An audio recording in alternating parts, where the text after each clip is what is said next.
Assalamualaikum warahmatullahi wabarakatuh. Salam sejahtera untuk kita semua. Perkenalkan, nama saya Eka Ayu Febianti Putri dengan NIM 1950401111037 dari kelas H. Di sini saya akan menjelaskan tugas dari manajemen agroekosistem aspek HPT, yaitu mengenai musuh alami. Musuh alami merupakan serangga yang hidupnya itu aktif untuk memusnahkan serangga-serangga dari hama. Musuh alami yang saya temukan yaitu musuh alami jenis predator. Predator merupakan organisme yang hidup bebas dengan memangsa atau memakan binatang lain. Predator memiliki ciri berbeda dengan parasitoid. Predator berasal dari kelompok serangga, laba-laba, tungau, dan vertebrata. Kalau parasitoid selama ini perkembangannya dari telur sampai menjadi imago hanya membutuhkan satu serangga inang, predator membutuhkan banyak mangsa. Predator fase imago juga memangsa serangga yang sama seperti larvanya. Mangsa predator dapat berupa telur, larva, kepompong, atau imago. Pada umumnya, predator bersifat polifag dari segi mangsanya, meskipun ada yang relatif spesifik, artinya ia mempunyai preferensi yang tinggi terhadap satu spesies mangsa. Banyak ordo serangga yang memiliki spesies yang berperan sebagai predator, misalnya yaitu ordo Coleoptera, Neoptera, Diptera, dan masih banyak lagi. Lalu ordo yang sebagian besar merupakan ordo yang memiliki predator yaitu dari famili Carabidae. Karena dari famili Carabidae ini memiliki banyak sekali spesies yang bisa berpotensi sebagai predator untuk tanaman-tanaman budidaya.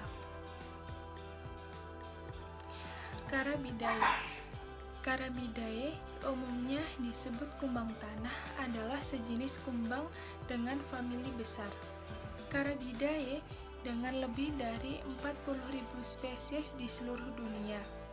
Carabidae masih dibagi lagi menjadi 34 subfamili. Serangga dari ordo Coleoptera ini merupakan predator berbagai spesies invertebrata, termasuk banyak hama. Kebanyakan kumbang tanah dianggap sebagai organisme yang menguntungkan. Colosoma Psychopantha termasuk ke dalam famili Carabidae dan dalam rantai makanan berperan sebagai predator mangsa. Lalu ketika kita mendengar ulat bulu, maka orang biasanya akan langsung merinding, geli, ataupun ketakutan. Wajar saja bila sebenarnya karena ulat bulu ini sesuai dengan namanya memiliki bulu atau rambut halus yang beracun di sekujur tubuhnya, sehingga bila ada orang yang tidak sengaja terkena bulunya, maka yang bersangkutan akan mengalami gatal-gatal di seluruh tubuhnya.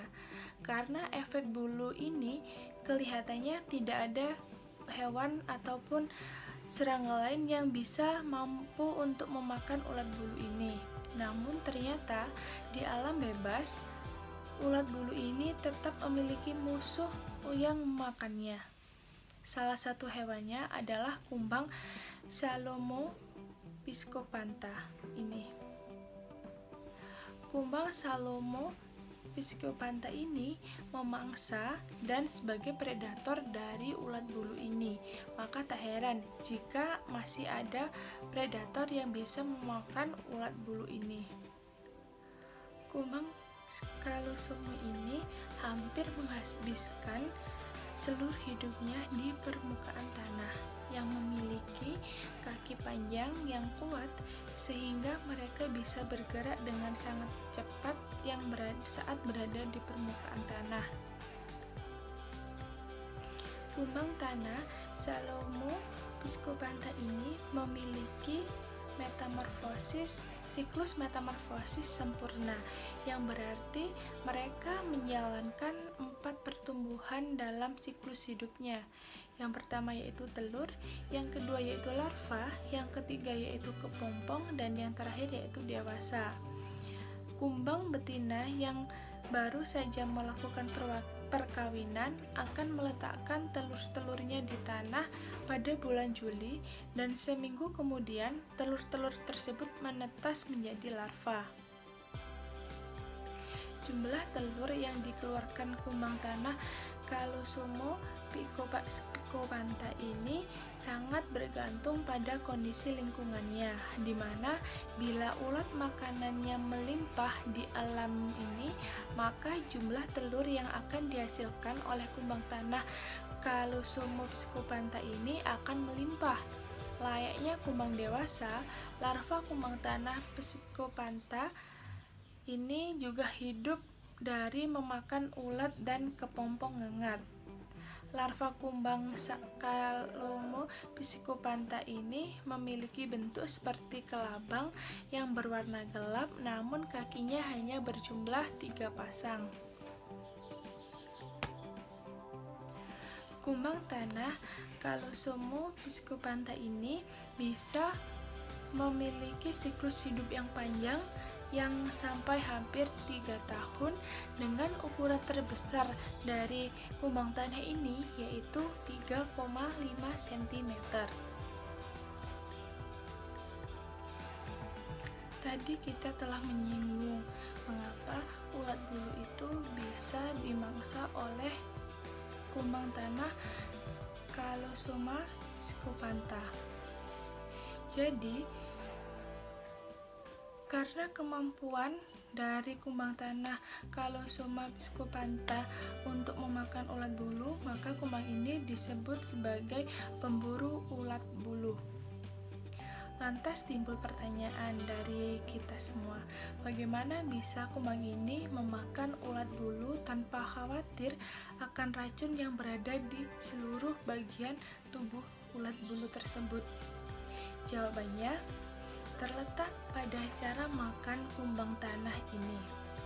Cara makan kumbang tanah ini merupakan cara makan yang cukup sedikit unik dibandingkan cara makan kumbang lainnya pada umumnya, yaitu ketika kumbang pada umumnya itu memakan dengan cara mengunyah si mangsanya.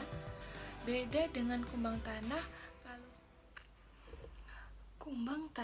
Calosoma picobantha ini dapat memangsa ulat bulu dengan cara memakan ulat bulu dengan menghisapnya. Saat menemukan ulat bulu makanannya, mula-mula kumbang Calosoma picobantha ini memakai rahangnya yang tajam untuk melubangi kulit dari ulat bulu, lalu menyuntikkan cairan air liurnya untuk melelehkan daging ulat bulu. Hal berikutnya yaitu yang dilakukan kumbang tanah Calosoma picobantha ini yaitu menghisap daging mangsanya yang sudah menjadi cair karena terkena dari air liur dari kumbang itu sendiri. Dengan cara ini, kumbang Calosoma picobantha memakan ulat bulu tanpa khawatir bisa ikut memakan bulu-bulu halus yang beracun. Larva kumbang tanah Calosoma picobantha yang juga hidup dengan memakan ulat diperkirakan memiliki cara yang serupa karena di bangkai ulat makanannya lubang bergerigi bisa ditemukan pada kulitnya, yang kemungkinan merupakan lubang tempat larva kumbang itu menghisap daging mangsanya. Kebiasaan kumbang tanah Calosoma picobantha untuk memakan ulat bulu pada gilirannya membuat kumbang ini menjadi salah satu hewan yang bermanfaat dalam mengontrol populasi ulat bulu yang berperan sebagai hama. Sebagai akibatnya, banyak manusia yang memanfaat kumbang tanah Calosoma picobantha ini sebagai bioinsektisida insektisida atau pembasmi serangga ramah lingkungan. Hal ini merupakan studi kasus antara tahun 1905 hingga 1910. Orang-orang di negara bagian New England, Amerika Serikat mengimpor sekitar 4.000 ekor lebih kumbang Calosoma piscopantha untuk membasmi wabah ulat bulu, ngengat gips, dan ngengat ekor coklat yang mewabah di daerah Amerika Serikat. Jadi, peranan Calosoma piscopantha di tanaman budidaya sangat diperlukan. Karena apa? Karena dengan adanya kumbang tanah Calosoma piscopantha akan bisa meredam melonjaknya kenaikan hama ulat bulu. Dapat diketahui bahwa ulat bulu mengakibatkan dampak yang tidak main-main di dalam tanaman budidaya. Ketika tanaman budidaya bisa terserang oleh hama ulat bulu, maka banyak tanaman yang berlubang karena ulat bulu memakan daun tanaman hingga habis. Diketahui bahwa ketika tanaman yang diserang oleh ulat bulu, maka tanaman tersebut sudah tidak memiliki nilai jual ataupun nilai lainnya seperti nilai keestetikaan sebuah tanaman hias contohnya, ataupun dalam tanaman budidaya tidak menjadikan tanaman budidaya itu menghasilkan produk yang maksimal ataupun produk yang bisa dipasarkan secara luas ataupun produk yang bisa kita sebut sebagai produk untuk keberlangsungan hidup suatu tanaman lain yang menggantungkan kepada tanaman budidaya itu. Jadi, kumbang tanah Calosoma piscopantha ini memang di tanaman budidaya khususnya di Indonesia ini masih belum terlalu terekspos gitu. Namun di dunia kumbang tanah Calosoma piscopantha ini sudah sangat populer gitu, karena beberapa faktor yang mengakibatkan kumbang tanah Calosoma piscopantha ini kurang begitu familiar di telinga kita, telinga Indonesia. Karena satu, kehidupan kumbang ini dalam siklus musim iklim ataupun musim di Indonesia ini kurang begitu berpengaruh nyata, karena diketahui bahwa kumbang ini bisa hidup lama sekitar 3 tahun dengan ukuran paling besar dari kumbang ini yaitu 3,5 cm. Itu karena dia itu bisa hidup di keadaan ekstrim. Namun ketika di Indonesia kumbang ini memiliki siklus hidup yang relatif baik, namun masih belum banyak ditemukan gitu. Jadi ini merupakan pelajaran dari kita yang bisa saya sampaikan.